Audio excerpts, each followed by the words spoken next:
আসসালামু আলাইকুম বন্ধুরা, আজকে আমি দেখাবো এক্সেলের সাহায্যে কিভাবে বড় হাতের অক্ষর থেকে ছোট হাতের অক্ষরে রূপান্তর করতে হয় এবং ছোট হাতের অক্ষর থেকে বড় হাতের অক্ষরে কিভাবে রূপান্তর করতে হয়। চলুন বন্ধুরা দেখে নিই কীভাবে বড় হাতের অক্ষর থেকে ছোট হাতের অক্ষরে রূপান্তর করতে হয়। সেই ক্ষেত্রে প্রথমে আমাকে ইজিক্যাল টু চাপতে হবে। ইজিক্যাল টু চাপার পরে এফ ফাংশন থেকে আমাকে লয়ার ফাংশনটাকে নিয়ে আসতে হবে। তো আমরা লয়ার ফাংশনটাকে নিয়ে আসার চেষ্টা করি। দেখেন বন্ধুরা, এল চাপার সাথে সাথে আমাকে লয়ার ফাংশন দিয়ে দিয়েছে। আমরা লয়ার ফাংশনটাকে সিলেক্ট করলাম। সিলেক্ট করার পরে সিম্পলি যদি আমি পাশের যে বড় অক্ষরটা সেই অক্ষরটাকে সিলেক্ট করি, করার পরে ব্র্যাকেট ক্লোজ করি, দেন ইন্টার চাপ দিই, দেখেন সাথে সাথেই আমাদেরকে ছোট হাতের অক্ষরে রূপান্তর করে দিয়েছে।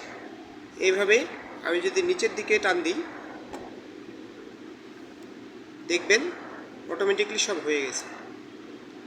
এরপরে আমরা দেখব কিভাবে ছোট হাতের অক্ষর থেকে বড় হাতের অক্ষরে রূপান্তর করতে হয়। Same process.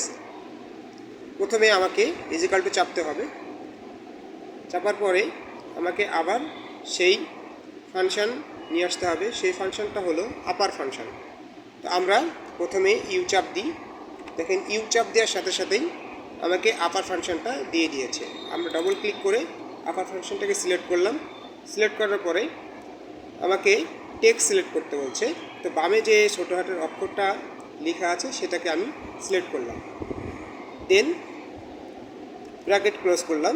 করার পরে এন্টার দিলাম, দেখেন ছোট হাতের অক্ষর থেকে বড় হাতের অক্ষরে রূপান্তর হয়ে গেছে।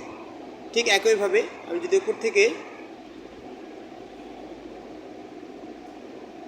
নিচের দিকে টান দিই, অটোমেটিকলি ছোট হাতের অক্ষর থেকে বড় হাতের অক্ষরে রূপান্তর হয়ে গেছে।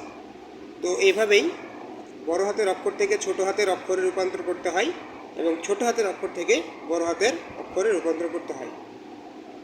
ভিডিওটা যদি ভালো লাগে তাহলে সবাই লাইক, কমেন্ট, শেয়ার করবেন।